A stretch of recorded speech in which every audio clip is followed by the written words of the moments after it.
그런가 하면 한동훈 장관이 이번엔 민주당의 서영교 최고위원과 설전을 벌였습니다. 한번 들어보시죠.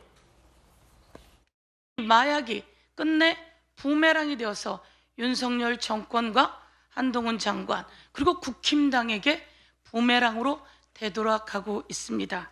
허위 제보로 일반 시민을 재판까지 받게 하는 그런 사건을 만들고 그러면서 마약 성과는 내고 이렇게 검사의 처남 그리고 검사가 관계된 마약 사건은 무마시킨 것에 대해서 한동훈 법무부 장관이 책임져야 합니다. 그러니까 서영교 의원이 저보고 막 한바닥 쏟아내셨더라고요. 그렇죠? 그분도 운동권 출신의 아주 대표적인 정치인이시죠. 보좌진을 친인척으로 채우신 분은 아닙니까? 보좌진 월급에서 후원금 떼간 분 아닌가요? 자기 지인 자녀의 형사 사건의 압력을 국회 파견 판사 불러서 전달했던 분 아닌가요? 저는 그런 분들이 마치 깨끗한 척하면서 국민들을 호도하는 것에 대해서 잘못됐다고 생각합니다. 아니 강력경사 출신의 박성회 변호사님, 지금 뭐 엄청난 사건들이 양쪽에서 쏟아졌는데 네. 좀 기억이 가물가물할 것 같기도 하고, 일단 서영교 최고가 말하는 마약 사건을 무마시켰다는 얘기는 뭔 소린지, 한 장관이 얘기하는 서영교 의원이 과거에 보좌진을 친인척으로 채우고 보좌진 월급에서 후원금을 떼가고 지인과 자녀 사건을 판사를 불러서 압력했다. 이 다 무슨 얘기입니까? 다. 사실 저도 정확하게 모릅니다. 예. 의혹들이 제대로 수사가 이루어져서 사실관계가 규명된 상황이 아니라서 각자의 주장을 바탕으로 추정할 수밖에 없는데, 아마 서영교 의원이 언급하는 검사 마약 사건은 한동훈 장관 처남과 관련된 마약 의혹이 불거져 있는데 뭐 경찰이 제대로 수사를 하지 않았다? 이 내용 아닌가요? 그건 아니고요. 제가 네. 말씀드리면 지금 서영교 최고위원이 얘기한 거는 이정섭 수원지검 차장검사 지금은 이번에 다른 데로 옮겨갔잖아요. 예. 그분 얘기를 한 거로 알고 있습니다. 그러니까 이거 뭐냐면 이제 그 서영교 의원 사건은 뭐냐면 2015년 5월 18일에 이제 판사가 그때는 국회 파견 근무 나와 있었던 때예요. 그래서 이제 그 김모 부장판사를 이제 본인의 방으로 불러가지고 지인의 아들이 재판을 받고 있었거든요. 서울 북부지법에서. 근데 1심에서 이제 2심에서 좀 감형을 해달라 이렇게 청탁을 했다는 게 그게 이제 다른 분의 공소장에 나오는 거죠. 그걸로 서영교 의원이 기소되진 않았지만 그런 것이 이제 다른 사람의 공소장에 그 서영교 최고위원의 그 당시의 청탁 내용이 들어와 있고요. 그리고 저는 그것은 사실이었던 걸로 저는 제 기억으로는 그렇습니다. 그리고 문제는 뭐냐면 그 당시 2015년 당시에 서영교 최고위원이 법사위원이었어요. 네. 그리고 법사위원이 피감기관을 불러서 내 아는 사람의 형을 깎아달라 이렇게 청탁을 했다는 건 이거는 부적절한 것이고 지금으로 말하면 부정청탁 등 방지법 위반이죠. 그래서 이제 그런 분이 그렇게 이정섭 차장검사에서 이래라 저래라 하는 것이 정말 이거는 내로남불적인 것이다. 뭐 이러한 그 한동훈 장관의 이야기였던 걸로 생각합니다. 그리고 서영교 최고위원 같은 경우는 그때 이제 지인을 보좌관으로 채용했다라는 그렇죠. 방금의 의혹 등으로 민주당을 탈당한 바 있었습니다. 해서 무소속으로 있다가 이제 간신히 복당이 되셨잖아요. 그래서 이제 그러한 분이 마치 본인은 굉장히 고결한 것처럼 그렇게 얘기를 하니까 이제 한 장관이 거기에 대한 좀 비판적인 발언을 한 것으로 보입니다. 그런가 하면 서영교 최고는 이정섭 차장검사가 처남의 마약 의혹과 관련해서 검찰 내에서 누군가 무마해 준 거 아니냐 이런 의혹을 제기했어요. 그게 지금 이제 방송에 나와가지고요. 그 처남댁이라는 분이 있잖아요. 이혼 소송 중에 그분이 다 이제 증언을 했죠.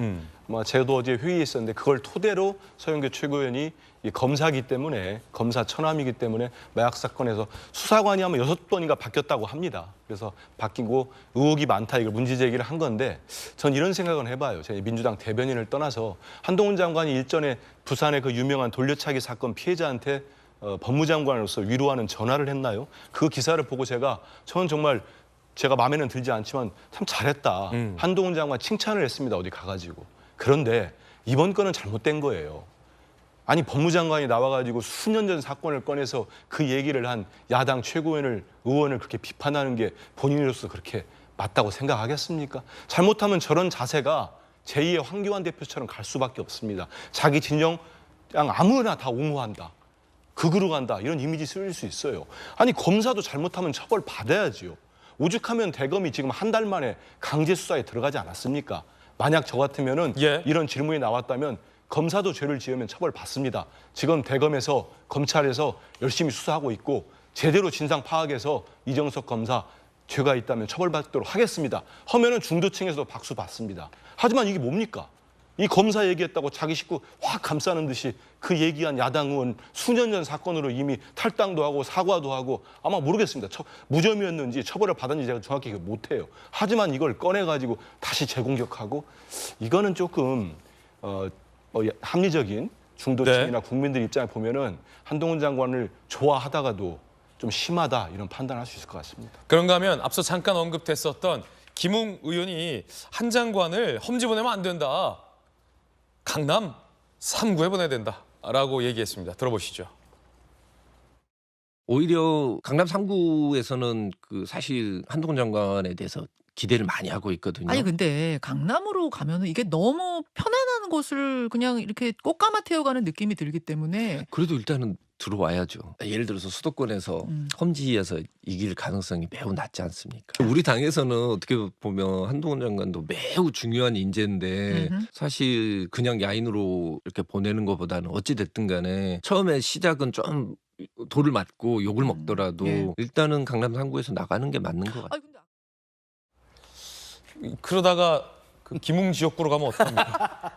뭐 김 의원이 그 생각 뭐 하면서 하지는 않았을 거고요. 예. 지금 저 이야기한 맥락은 아까 말씀드린 것처럼 한동훈 장관이 사용 설명서를 준비해야 됩니다. 근데 내년 총선을 앞두고 우리 국민의힘에서 한동훈 사용 설명서를 네. 준비해야 되는데 어떻게 쓰는 것이 가장 우리에게 효율적이고 극대화시켜서 효용을 낼 수 있느냐의 문제이기 때문에 아까 말씀드린 것처럼 민주당의 그런 어떤 유혹에 빠져들거나 민주당의 정치적인 어떤 셈법에 우리가 끼어들거나 이럴 필요는 없다는 거예요. 없고 가장 중요한 건 한동훈이라고 하는 국민의힘의 중요한 정치적 자산을 가장 크게 효과적으로 쓸 수 있는 방안을 찾아보자는 의미에서 뭐 종로 이야기도 나오고 뭐 이야기 나옵니다만 상징성과 험지 출마라는 예. 돌파력도 필요하긴 하지만 종로 정도면 괜찮지 않습니까? 종로는 마포보다 낫죠.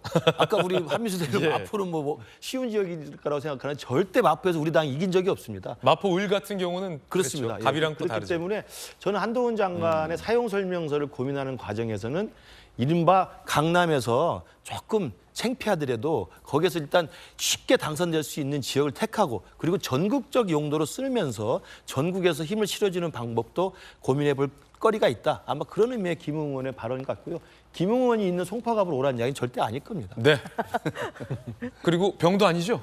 병은 험지입니다. 본인이 있는 병은 험지다. 알겠습니다. 첫 번째 이야기 전해드렸고요.